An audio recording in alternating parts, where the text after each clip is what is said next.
بسم اللہ الرحمن الرحیم۔ السلام علیکم۔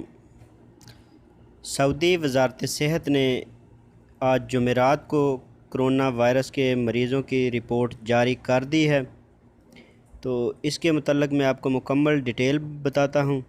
اس سے پہلے اگر آپ اس چینل پر نئے ہیں تو کائنڈلی سے سبسکرائب کر لیں تاکہ آپ ہر آنے والی خبر سے باخبر رہ سکیں۔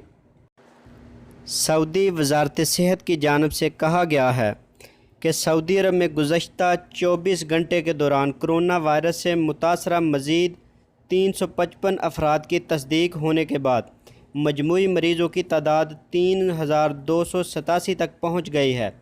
وزارت صحت کی جانب سے یومیہ بنیاد پر منعقد ہونے والی پریس کانفرنس میں کہا گیا ہے کہ وائرس سے اب تک 44 افراد ہلاک ہو چکے ہیں، جبکہ صحتیاب ہونے والوں کی مجموعی تعداد 666 تک پہنچ چکی ہے۔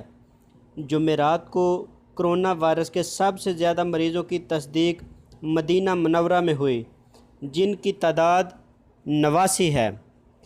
اس کے بعد ریاض میں 83، مکہ مکرمہ میں 78، جدہ میں 45، تبوک میں 26، قطیف میں 10، ینبو میں 4، طائف میں 4، دریا میں بھی 4، حفوف 2، انیزہ 2، الخرج 2، خمیس مشیط 1، احد رفیہ 1، بیشہ 1، الباحہ 1، ریاض خبرہ 1، نجران 1۔ تو اگر آپ کو میری یہ ویڈیو پسند آئے تو اسے لائک اور شیئر ضرور کیجیے گا۔